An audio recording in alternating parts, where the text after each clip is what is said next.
Hey everyone, and welcome to another episode of Learning with Belvista Studios. I am super excited today because we have John Hinchliffe here. John Hinchliffe inspires me a lot. He, I would say, is the most helpful guy in L&D. He is always offering his support to others, putting amazing things out on social media. He's got so many achievements, and I just want to share with you what they are because it is so impressive. He won the Learning Professional of the Year Silver Award for 2020, which is incredible. He established the L&D Global Zoom Meetup Society, which is really cool. Go and check it out if you want to meet other people in the industry and network. He started One Tip Wednesday, which was super cool and went viral on LinkedIn. So that's where people share their tips. So look up the hashtag on LinkedIn and find out more around instructional design and learn through that. That was epic. And he's also mentored numerous instructional designers in the industry. So we were just talking before this video, John can't even think of how many people he's mentored now. It's just so big. And he's definitely helped me. When I was over in London, he was a big help for me and showed me a lot of things. So super, super grateful for your time today, John. Thank you so much for being here. Welcome to the show. Thanks. Appreciate you asking me to be here. Awesome. So what we're going to do today is we have frequently asked questions from you, our community. So these are the questions that we receive quite often around instructional design. And whether you're a beginner instructional designer, whether you're an intermediate instructional designer, we know that this is going to add value to you because these are the questions that do come up. And what we wanted to do with this video is I'm going to be the mentee and I'm going to be asking these questions on your behalf, and John's going to be providing his valuable wisdom and knowledge. So are you ready, John? Yep, sure thing. Cool. So the first question is, John, how do I know if I'm suited to the role of an instructional designer? What characteristics would I need? That's a good one. I think you enjoy providing knowledge. So you love providing a solution to a problem. I think that's kind of the first one. Curiosity is another one. But I think also if you have an interest in learning, so whether that is personally you learning or providing, learning to others. So it's almost like being a mini mentor. Those are kind of the characteristics. I think, from early careers that I've seen, it's people who have come from either face-to-face training or teachers, those kinds of things, whereby they actually have that kind of interest in learning. So providing that knowledge through a knowledge resource, and then looking at the kind of finer details of that. So yes, I think it's curiosity, loving to provide knowledge, but also wanting to help others. I think that's kind of one of the other characteristics. Love it. Totally agree. Do you think that instructional designers need a formal qualification? So that's part one of the question. Part two is, where should they go to learn, if not? Okay, so, and it would be great to understand from people's experiences. From all the things that I've seen, from all the people that I've spoken to, the formal qualifications have not benefited people as much as actually being in the position and gaining that experience. Obviously, there are qualifications out there, and some countries actually do specify that you need something like, let's say, for example, a CIPD. Some organizations within those particular countries. I previously come from the United Arab Emirates, and so qualifications are a key thing. But for the vast majority of jobs, it's very much about what can you do. So it also comes down to the meritocracy. So how good are you at what you do? How good have you been? What can you produce? So for me, a formal qualification, I'm not formally qualified in instructional design. I'm self-taught. So for me personally, I would go towards the no. The second part of that question, where should you go? So start to look at groups. So whether this is ATD, CIPD, eLearning Network, also looking at hashtags on LinkedIn, such as hashtag instructional design, instructional designers, learning and development, and look at who is gaining a lot of interest, okay? Look how you can be inspired by them. So people such as Kath Ellis, who is incredible, and for me is the level when it comes to instructional design. Look at her website. Look at what she talks about. Look at what free resources are out there at the moment. Look at what the conversations are now. Because instructional design 10 years ago when I started, it feels like a very different beast now. And so it's very much looking at what are the requirements within the world now. So what are people looking for? How can you gain inspiration from those individuals? And how can you start to also cut your teeth in those? Maybe it's even you look at doing charity work. So you do work for, let's say, for example, Learn Appeal, which is a great charity, which has instructional designers create courses for individuals in third world countries who are not able to actually get that education otherwise. So you're starting to gain your experience. You're starting to see some good in the world. You're starting to get some karma. And it's just building those skills. So really learning those skills, honing those skills, and actually having a portfolio of items to really be critiqued as well. I think that's another thing. You have to be open. You have to be self-aware, and you have to be willing to take some shots, because, you know, I can admit the early stuff that I created, if I was to look at it now, I would absolutely slap the taste out of my mouth. It was terrible. But you hone your craft. You start to become better and better. Yeah. And so it's really about that. So yeah, that's my thoughts on it. Love it. Very cool. It is like a process, isn't it? And I feel like you need to enjoy the process. It's like what Gary Vaynerchuk says, if you don't enjoy the process of improving and getting better, then you probably need to try something else. So I really like that, not being hard on yourself and just having your intent to be to get better and better each day. And you and I would both know, as you said, what we create now is so different to what we were creating 2 or 3 years ago. So absolutely. And you also have to understand that you're constantly going to evolve into different areas. You're not just going to think about, I'm going to create 1 hour solutions. You're going to start along the way. You're going to start looking at experience design. You might also flirt with the idea of marketing. Marketing is starting to become one of the skills that we're seeing more and more prominent within instructional design and development. And how can you utilize that and look at the whole learning experience? So yeah, there's many evolutions. Very cool. What does a day in the life of an instructional designer look like?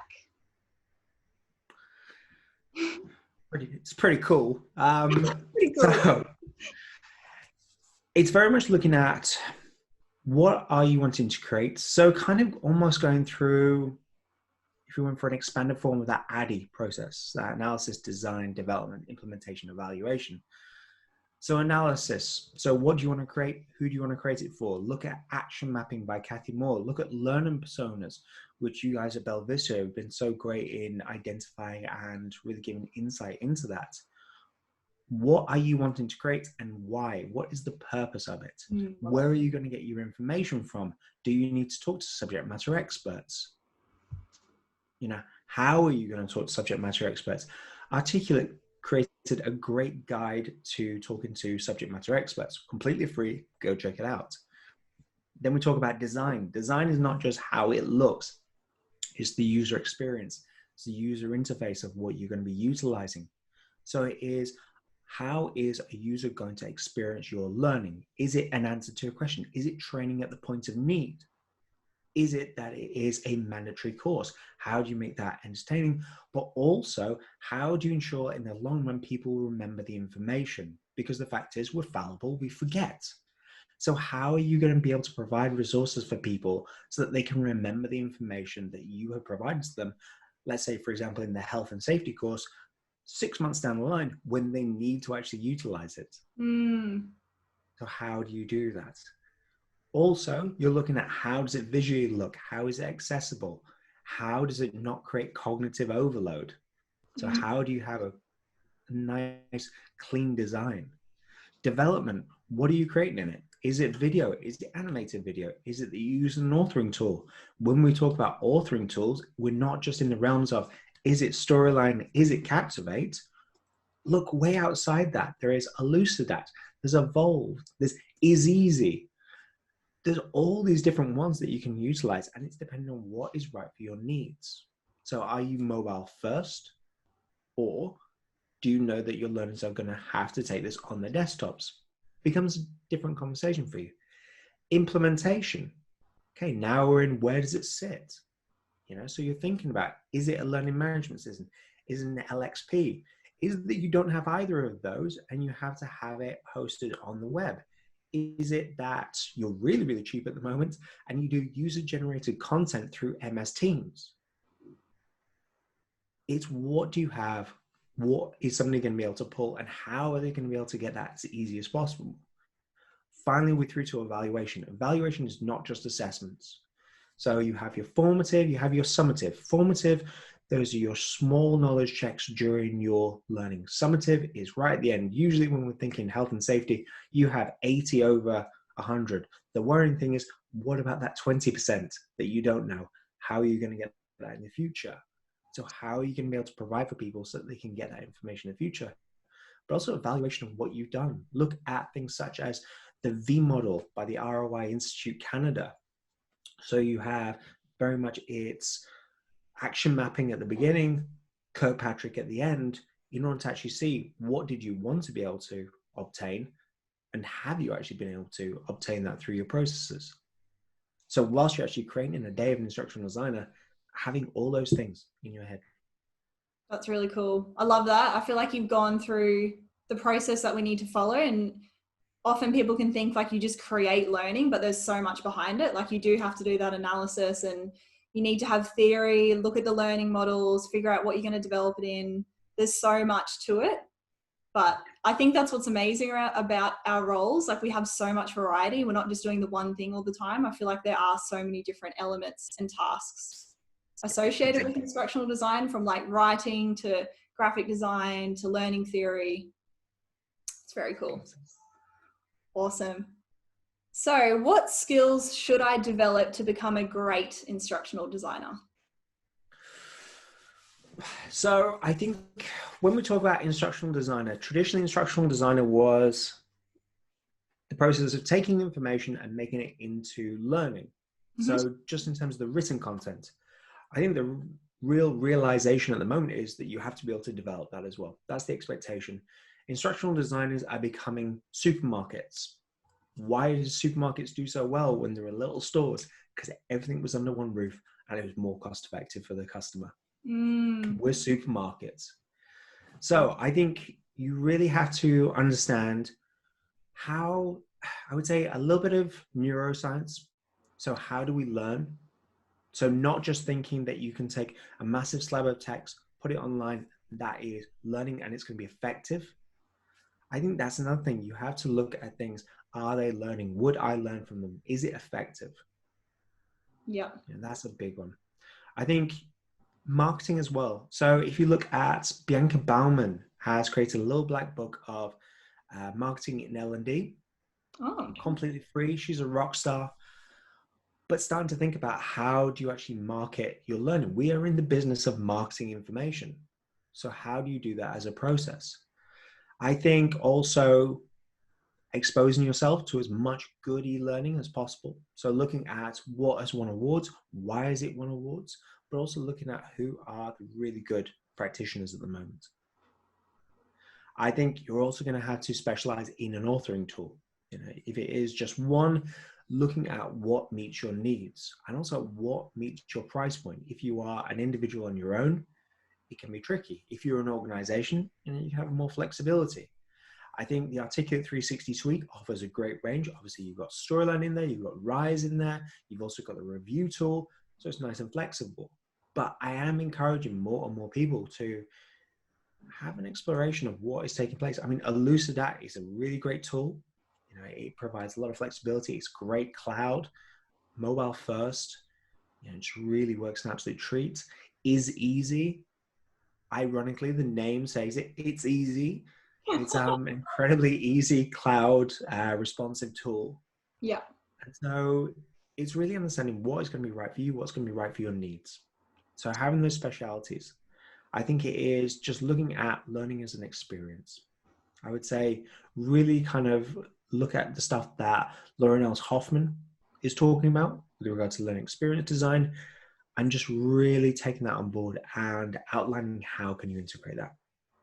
Love it. Very cool. Everything you just said, because I feel like there's a lot of valuable resources, programs. I'm going to put it into the description below. So anyone listening who wants to check any of those out, they're going to be in the resources description. Okay, John, if I was going for an interview for an instructional designer role, what would the interviewer want to hear me say?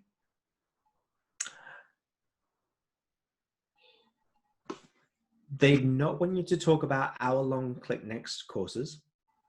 Love it. Agreed. Now, and here's another thing. It also depends on who your interviewer is. Mm. So I have a very different tact to interviews that I've been to. So with me, I don't do the tell me about a time when. I'm more about you as an individual. What can you produce? What's your methodology? So be able to talk about what your process is. So if we're talking about Addy, so that spiel I gave, Yep. what is that to you? What is your process? How do you create? How do you deal with subject matter experts? Also, talk about where things haven't gotten right and what you would do better. Yeah, that's a biggie. Things that they're going to want to hear. I think depending on them as an organization, I would do research. Some want to hear about next level. They want to hear resources, not courses. And you can check out on the Learning and Development podcast, Adam Harwood did an incredible talk with David James about resources, not courses. So actually giving real insight into what does that mean. I think it's you being able to offer your perspective as to what solutions you would bring into play, and also the actual value that it brings. So I remember back in my career, they would tell me, what would you create? Why would you do this for our higher stakeholders? And I would talk about graphics and themes and storytelling, which is nice. But now you really have to talk about how is there going to be ROI? Why are we helping people? How are people forgetting? What is this going to mean in terms of actual tangible results? So what is going to be the ROI? I think that is one of the big ones, is ROI. That is a conversation now that previously wasn't happening in interviews, but now it seems to be one of the biggest questions of how have you provided ROI? How have you recorded ROI? Yeah. Do you have a process for that? Well, very much for me, it's looking at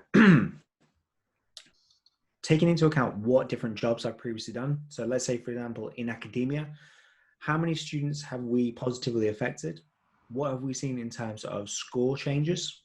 Okay. So what feedback have we been receiving? So what are the metrics that you can actually have a look at? If you're in, let's say, for example, a factory, what was the purpose of your course?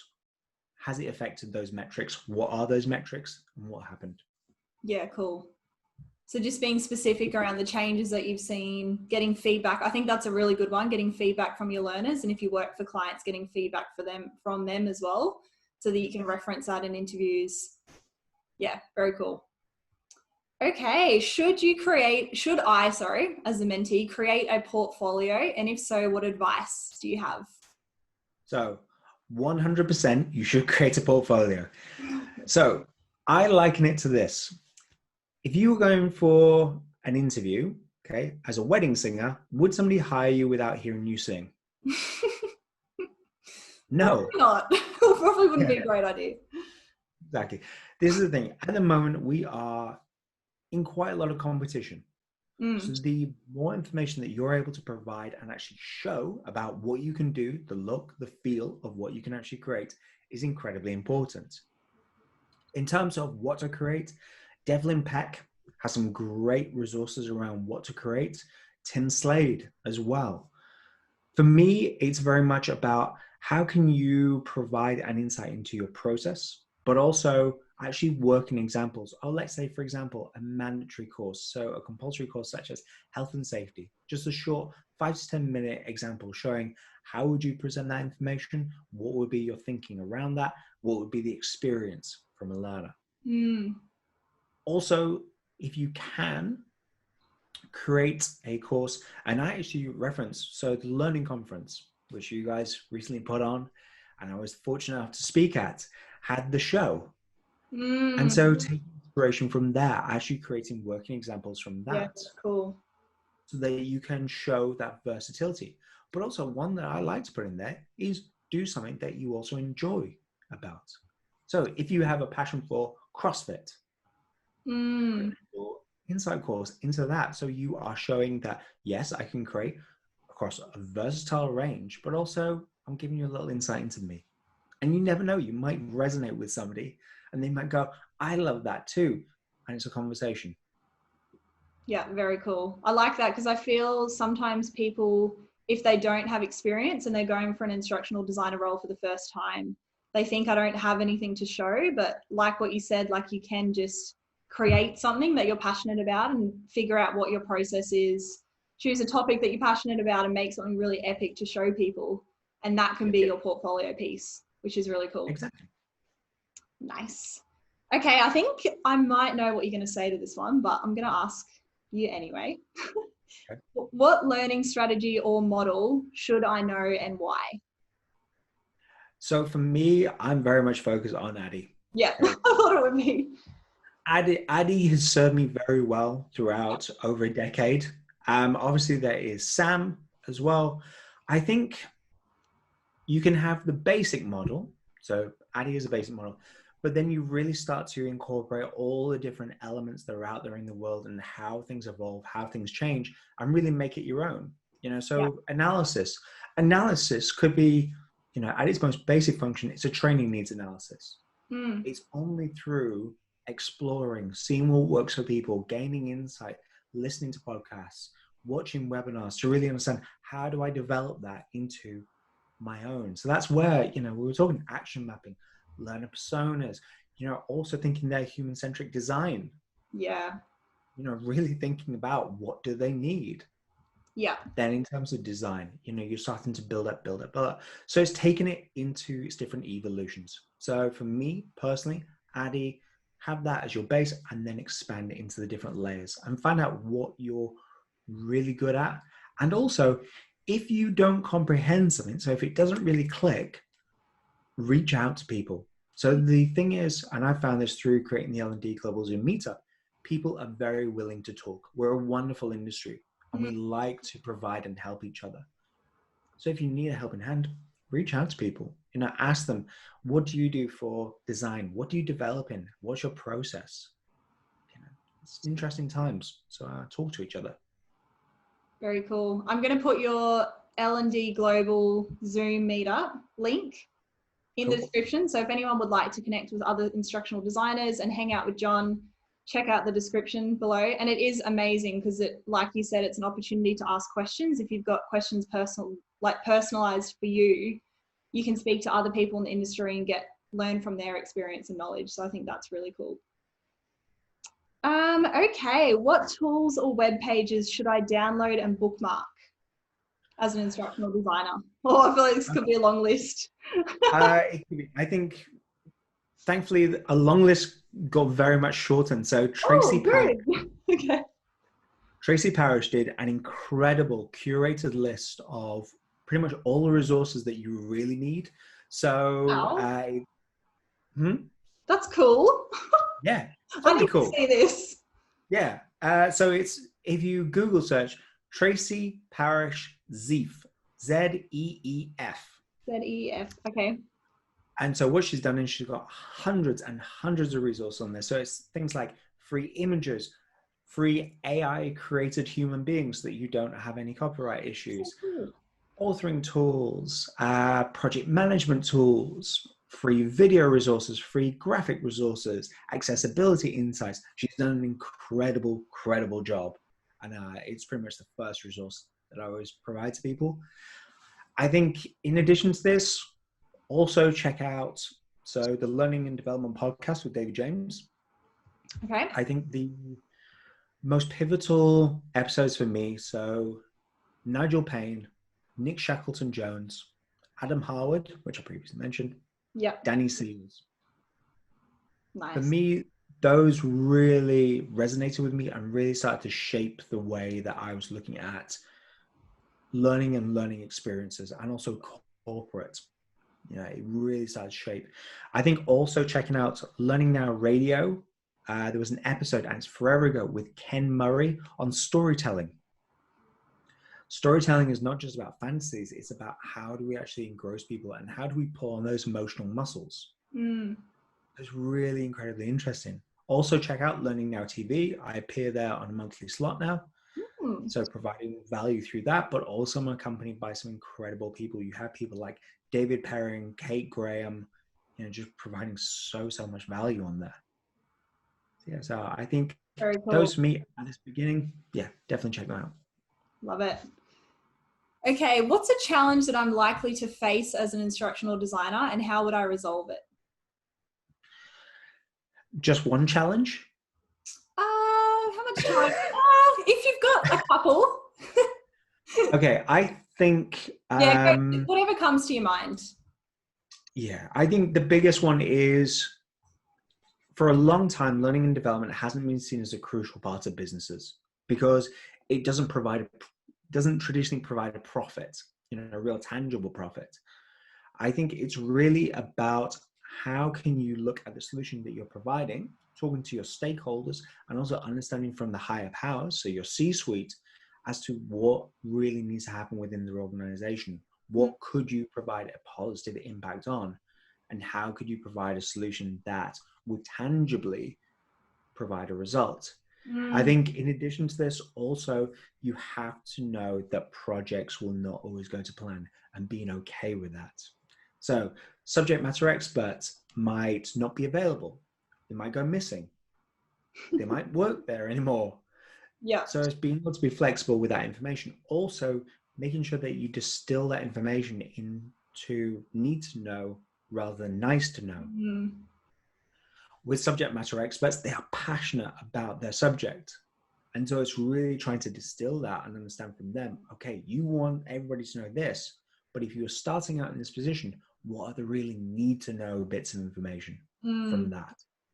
Distill that down and then work with that. So it's really, trying to break this down. Also, being strong in your ideas, okay? Having confidence in your abilities, okay? Talking to others, understanding what has worked with them, what's not with them, how you can really evolve your craft into something that's going to work, and that you're confident to talk about those ideas with people. So I think, yeah, I would say in a snapshot, at a really high level, those are going to be your biggest ones. Yeah, nice. That's interesting, the last thing you said, because sometimes I struggle. I feel like I've got the knowledge, and I'm sure there'd be other people listening or watching this video would be similar. I've got the knowledge and the advice, but sometimes the confidence part lacks. And I'd love to know from you, because it's something I recognize in you, the way you explain things and speak, you do it very confidently, and it's like convincing almost. Like you are like really authentic, but it comes across like so well. And I'm just wondering, what did you do to gain that confidence, or is it something that you've always had? So it's a combination of really researching a lot of different aspects of learning. So understanding case studies from different people, what's worked, what's not worked. Yeah. But it's also being humble enough in the very beginning to take a verbal punch in the mouth. Okay. Being really open to finding out what works. Okay. Because you're going to create stuff that doesn't work. I've done it and I've had to make it better, and you learn from that. Yeah. Okay. So being open to full on being verbally punched in the mouth, being told you're wrong, and then learn from it. Have that as a learning process and make sure that you know that for the future. So going out there, understanding what other people are saying, taking that on board, making it your own, putting it into your own words that it makes sense, and that you can also deliver on that. Yeah. So that's the biggest. Yeah, love it. Do you feel like you've begun to be okay with failure? Yeah, You have to be. With failure now? Yeah. Okay, that's really I cool. don't like it. I don't like it, but you're it's like, you're going to accept it and know that it's a part of life, what you do. Exactly. You're going to go, right, that was sucky, but what am I going to do now to make that right? And what do I know for next time? Yeah, I love it. It doesn't happen. So it's things such as quality assurance. Before I joined virtual college a long time ago, I'd never thought of quality assurance. It wasn't something that we talked about. And so things would happen. You'd send out a batch of courses and things would go wrong. Okay, so then you start thinking, right, how do I do this as a process? And you start putting together a mild process. Then you go to an organization that has it at their core, and then you realize, should have been doing that all along. Should have Yeah. had different phases of quality assurance, proofreaders, could have used Grammarly. And so you learn from that failure. Yeah, it's like improving your process, isn't it? Every time there's a failure, it just takes you to the next level because you improve your process so it doesn't happen next time. And every single project, you get better and better. Yep. Yeah, it's a cool mindset to have, I think, especially in our role. Like, we need to be learners and we need to be okay with getting things wrong, because often our learners might get things wrong too, and we need to be okay with that as well. Yeah. And also, don't be romantic about what you create. I think that's the thing. You know, we can become so precious. It can become our baby of what we've actually created. But the fact is, that's your opinion, as long as you can back it up, but you've got to be able to flex. You've got to give the people what they want. Yeah. Love it. Very cool. Okay, so as an instructional designer, how do I avoid being an order taker and become more trusted and respected for my advice? So I think it is very much you doing that research piece in the beginning as to what is out there in the world, what could be applicable, and also what can you do with the tools that you have, and also what are the workarounds with the tools that you have. So what are people experiencing? What are the payoffs? What's the ROI that they're seeing? How could that be integrated? And then putting forward those things. Yeah. Another thing is you are not guaranteed that that's going to work. Okay? Because the fact is that the person that you're selling that to might not be open to sell. You can't sell to somebody who doesn't want to be sold to. Okay. So then it is this thing of you building up your craft. And if that position is not going to be right for you long term, then you build yourself up to a position whereby you can move. Which is a weird angle to really look at that, what you do from being an order taker. But the fact is there's lots of organizations that would appreciate somebody who has vision. And unfortunately, you have an organization that will not open their mind, will not be sold to.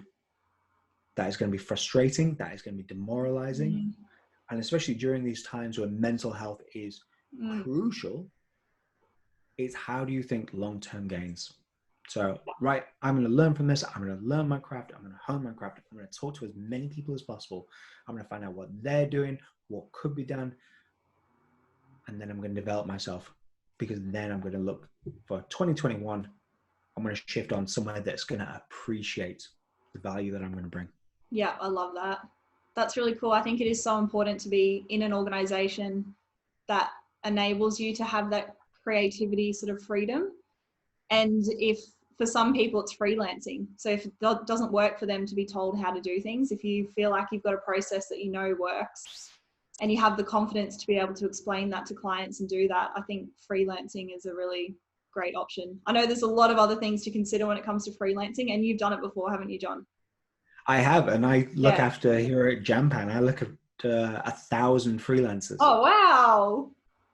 So, looking at, people who are brand new to freelancing, but also people who are very established. And the thing that they talk about is, being able to provide that creative impetus to organizations that are more open. They're looking for that outside point of view. And that's one of the main benefits. Yeah. So it's, it is bringing that. So yeah, that's my thinking. Okay, 3 questions left, John. You're doing very well. I'm very impressed. What career options do I have as an instructional designer? Tons. Let's rock and roll through them. So you can, if you have a love for learning experience platforms, learning management systems, then there is the ability to be in there. So you could be a content creator, curator. Okay, this is something that we're starting to see, whereby organizations have connection through to Udemy Business, LinkedIn Learning. So you're starting to curate playlists. So really filtering that content, what's right for our people. Also, an extension of that is community managers. This is something that we're seeing with big organizations, especially here at Jampan, whereby we provide community managers who look at the whole spectrum of looking at what are people talking about. So it's keeping that learning experience going. So where are the touch points? Where do we need to reignite the conversations? But also, where do they maybe need a refresher? Where do we need to pull from our existing content? Where do we need to get something from externally to keep that going? So really listening to what's going on. Learning experience designer is a natural evolution that we're seeing.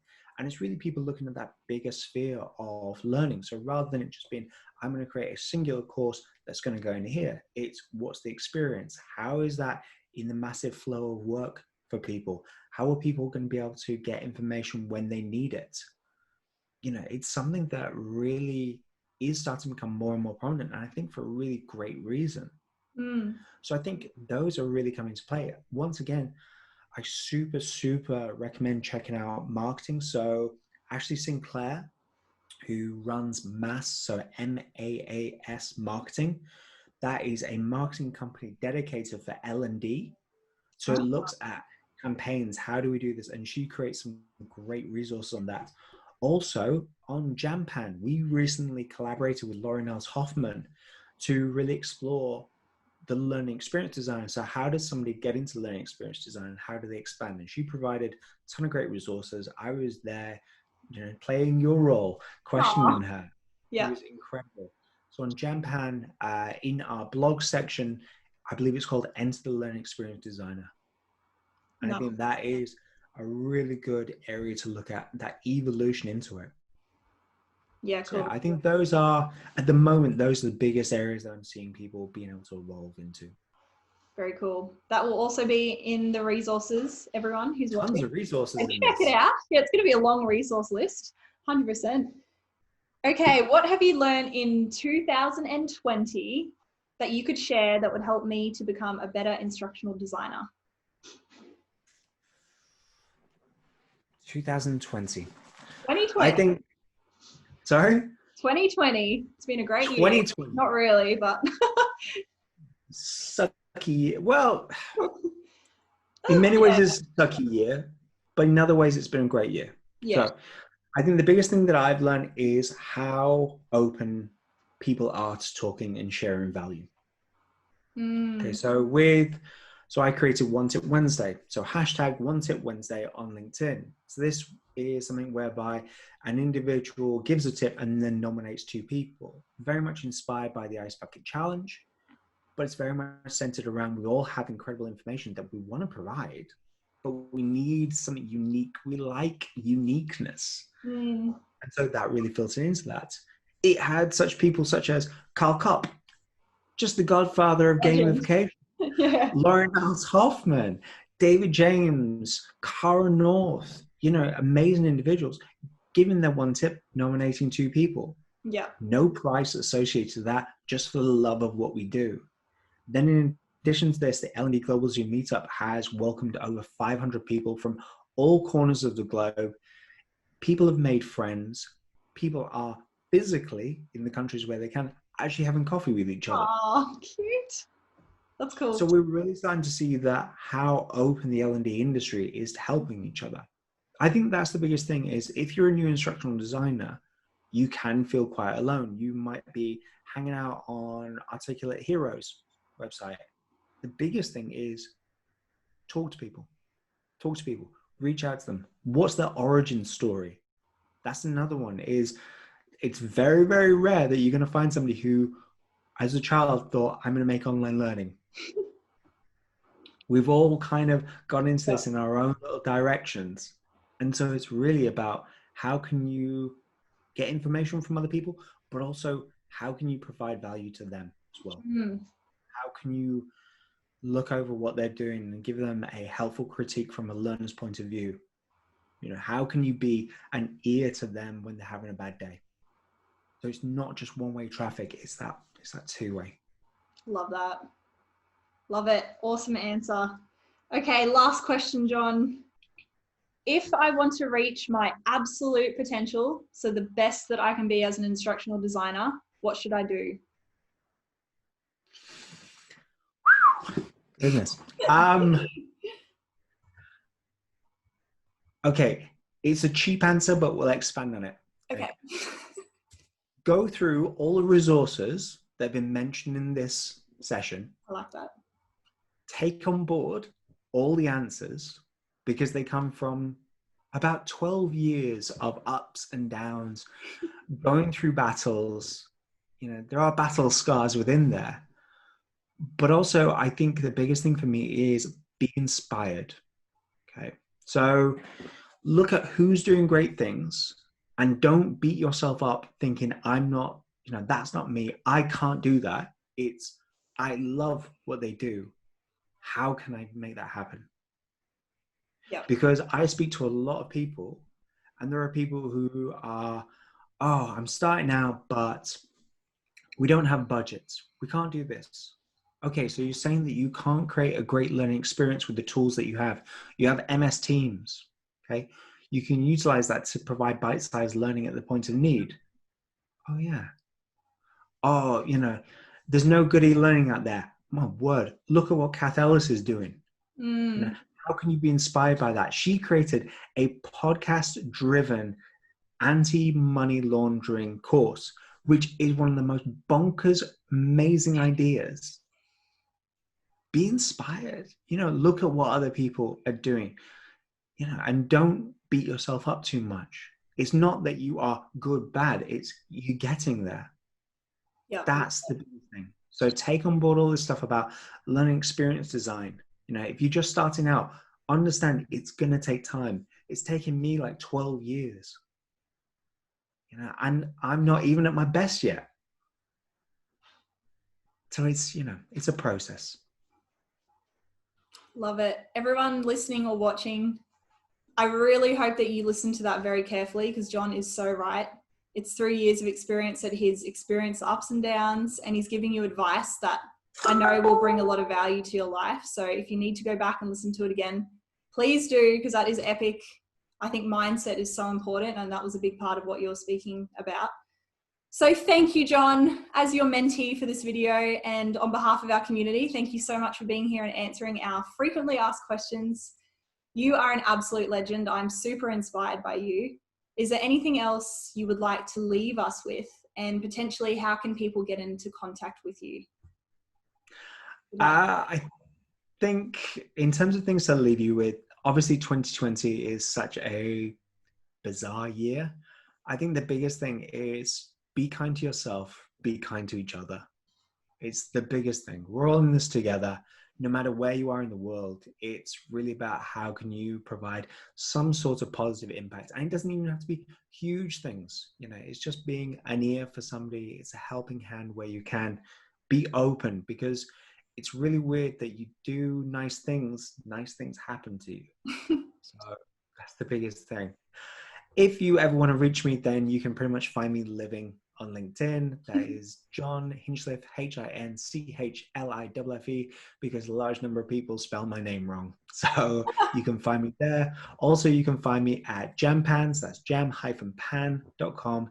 And there we take care of freelancers and bring them together with incredible clients and really bringing together a holistic approach to that whole thing. So yeah, very proud to be there, very proud to help out people. But yeah, that is pretty much me. Thanks everyone for watching or listening. And thank you again, John, for being on the show. My pleasure.